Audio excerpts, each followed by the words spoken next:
tarde, boa tarde, boa tarde. Vamos lá? Hoje bem mais cedo, né? Lembrando, nós estamos fazendo a leitura comentada, né? Uma série que tá na minha bio e também no canal do YouTube, sobre a Carta de um Diabo a Seu Aprendiz, do Lewis. Estamos na carta 26 já. Meu querido Vermelhinho, parece que você não está muito bem empenhado no momento. Usar o amor dele para impedir que ele pense no inimigo é uma medida óbvia, mas você mostra que faz péssimo uso disso quando diz que essa questão da distração e das divagações do seu paciente se tornaram agora um dos principais assuntos das orações dele. Isso significa que você fracassou em grande escala. Quando essa ou qualquer outra distração passa pela cabeça dele, você deve encorajá-lo a descartar tudo com base na pura força de vontade e a continuar orando normalmente como se nada disso tivesse acontecido. Uma vez que ele aceite a distração como seu problema atual e coloque isso diante do inimigo e faça dela o tema central de suas orações e de seus esforços, então, longe de fazer algo bom, você estará nos prejudicando.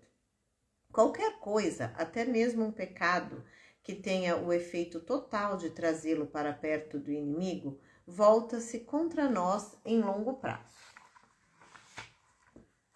Uma linha de ação promissora é a seguinte: agora que ele está apaixonado, uma nova ideia de alegria terrena surgiu na mente dele.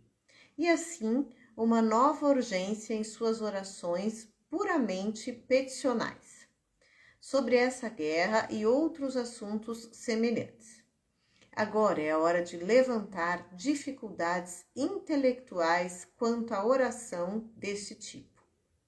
A falsa espiritualidade deverá sempre ser encorajada. Que mais tem, hein? Pelo motivo aparentemente piedoso de que o louvor e a comunhão com Deus são a oração verdadeira, os humanos podem ser facilmente induzidos a uma desobediência direta ao inimigo, que, do modo que é típico dele, ou seja, de modo vulgar, desinteressante e monótono, lhes disse definitivamente para orar para o seu pão diário e pela recuperação de seus doentes. Você vai, é claro, ocultar-lhe o fato que a oração pelo pão diário, interpretada num sentido espiritual, é com efeito tão toscamente peticionária quanto seria em qualquer outro sentido. Mas já que o seu paciente contraiu o péssimo hábito da obediência, ele provavelmente vai continuar a fazer esse tipo de oração tosca, não importa o que você faça. Logo, você deve preocupá-lo com a suspeita assombrosa de que essa prática é absurda e não traz nenhum resultado objetivo. Não esqueça de usar o argumento cara ou coroa. Se aquilo pelo que ele está orando não acontecer, então isso será mais uma prova de que as orações peticionais não funcionam. Se acontecer, ele irá, é claro, estar em condições de ver algumas das causas físicas que levaram a isso. E, portanto, isso teria acontecido de qualquer jeito. Então, é não dar muita atenção à graça, né? Seja atendido ou não. Se atendido é sorte, porque tinha que acontecer mesmo. Se não atendeu, é porque Deus é ruim, tá? Assim, ambas, a oração respondida e a negada, se tornam uma prova excelente de que as orações são de fato ineficazes. Tudo que o diabo quer. Você, sendo um espírito, achará difícil entender como seu paciente consegue se confundir assim, tanta confusão mental. Mas se lembre de que ele dá como certo que o tempo é uma realidade suprema.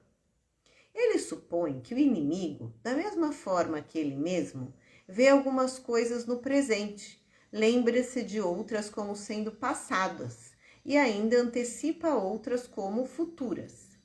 Ou mesmo, se ele acreditar que o inimigo não vê as coisas dessa forma, ainda que no íntimo do seu coração ele considere isso uma peculiaridade do modo de percepção do inimigo, ele não acha realmente que as coisas são como o inimigo as vê, que não tem tempo, né? Para Deus não é o mesmo tempo que o nosso aqui na Terra. Se você tentasse explicar a ele que as orações dos homens de hoje representam uma dentre as inúmeras coordenadas com as quais o inimigo harmoniza o tempo de amanhã, ele retrucaria, dizendo que, então, o inimigo sempre soube que os homens fariam aquelas orações, e nesse caso, os humanos não oram livremente, mas foram predestinados a fazer isso. E ele acrescentaria que o tempo em um determinado dia pode ser reconstituído por meio de suas causas, até a criação original da matéria em si. De modo que a coisa toda, tanto do lado humano quanto do lado material, é dada desde o início. O que ele deve dizer, que é bastante óbvio para nós, é que o problema de ligar determinados tempos a orações particulares é meramente superficial, em 2 pontos de seu modo de percepção temporal.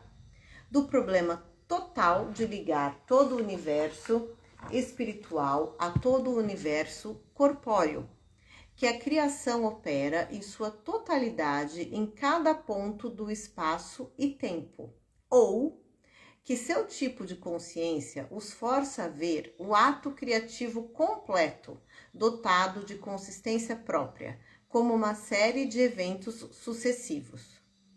Porque este ato criativo deixa espaço para o seu livre-arbítrio é o problema de todos os problemas, o segredo por trás de toda essa baboseira chamada amor. Como isso acontece, não é nenhum problema, pois o inimigo não antevê como os homens vão contribuir livremente para o futuro, mas vê as práticas deles em seu eterno agora. E, obviamente, observar um homem fazendo algo não é mesmo que forçá-lo a fazer isso. Então, aqui ele está defendendo que sim, existe o livre-arbítrio. Deus tem outro tempo, sabe o que são os efeitos eternos, mas nós temos a liberdade, né, de consciência, o livre-arbítrio para agir de forma A, B, enfim. Por isso que é importante a gente sempre se autoeducar e estar obediente, né, como foi a palavra aqui que Tio Maldonado usou, aos sacramentos, aos desígnios, à Sagrada Escritura. Pode-se afirmar que alguns escritores humanos intrometidos, notadamente o Boécio, que é aquele que falou que o ser humano é substância individual racional, tá? O Boécio. Deixaram escapar este segredo. Mas, considerando o clima intelectual que com sucesso acabamos de produzir por toda a Europa Ocidental, que era a guerra, tá? A Primeira Guerra, você não precisa se preocupar com isso.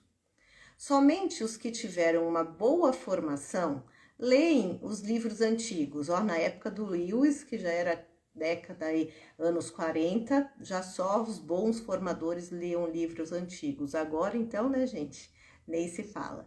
Se bem que o movimento do homeschooling tá voltando isso com a graça de Deus, né? E parabéns para quem faz.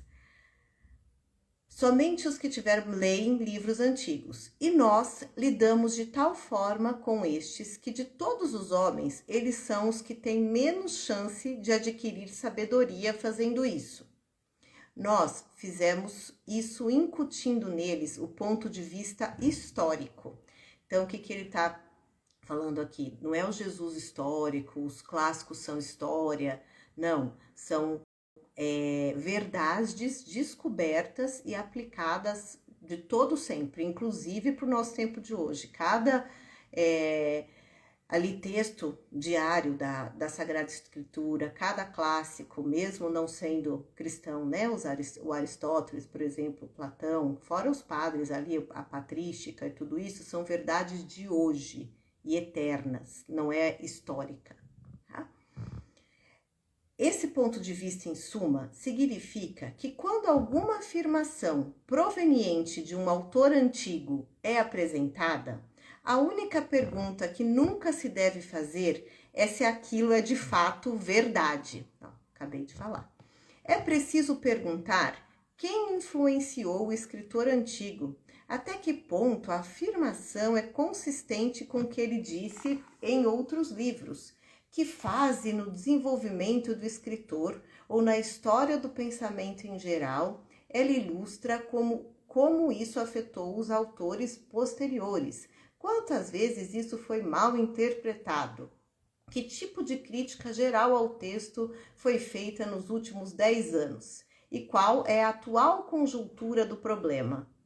Gente, isso aqui é a ciência, né? Ciência moderna. Tudo, então, tem que ter essa visão histórica, essa explicação, a estatística, né? E isso é um erro, a gente não pode cometer. As verdades, elas são eternas. Tá, último parágrafo. Considerar o autor antigo uma fonte possível de conhecimento, antecipar o que ele disse, poderia possivelmente modificar seus pensamentos ou seu comportamento. Seria uma atitude rejeitada como sendo absurdamente reducionista, uma palavra que os modernos adoram. E já que não podemos enganar toda a raça humana o tempo todo, é da maior importância separar cada geração das demais. O conflito intrageracional, intergeracional, também muito apregoado pela ciência, pelos movimentos sociais modernos, né? Pois onde o aprendizado faz um livre comércio entre as eras, reside sempre o perigo de que os erros característicos de uma possam ser corrigidas pelas verdades características de outra. Mas graças ao nosso pai, Satanás, e ao ponto de vista histórico, grandes estudiosos são atualmente tão pouco alimentados pelo passado quanto os mecânicos mais ignorantes que defendem que a história é bobagem. Com carinho, seu tio maldanado. Então, aqui, sintetizando, a verdade, com V maiúsculo, é atemporal, né, e eterna. E nós temos que tomar muito cuidado com essa visão. É histórica, outra geração não sabia nada, a gente que vai resolver, né? Eu tenho uma filha adolescente, então ela fala assim, não, pra que eu preciso saber do passado, história ou da nossa família? Eu falo, porque é na tradição, nos ancestrais, é que a gente aprende de onde a gente veio na questão de família, né? E na questão geral da humanidade, o passado, ele que nos empurra, né? O que a gente deve fazer? Quais verdades são clássicas, com V maiúsculo e universais, e que vão nos guiar de todo e sempre, né? Lógico, sempre com a humildade de pedir a graça divina, porque nós temos o pecado original que nos acompanha e somos bem miseráveis, né? Bem mais ou menos. Então, de acompanhar isso. Inclusive, o que marca aqui esse meu livro é a oração de São Tomás de Aquino, que eu já até publiquei uma vez, uma hora eu vou publicar de novo, que é para realmente pedir a graça que a gente consiga apreender e a passar essas verdades tão importantes, tá bom? Acho que, estamos bem no final do livro, hein? Mas a semana que vem a gente acaba. Está no YouTube também. Quero manter a short live aí e acho que já fui comentando ao longo da leitura. Obrigada por quem pôde ficar e até amanhã, se Deus quiser.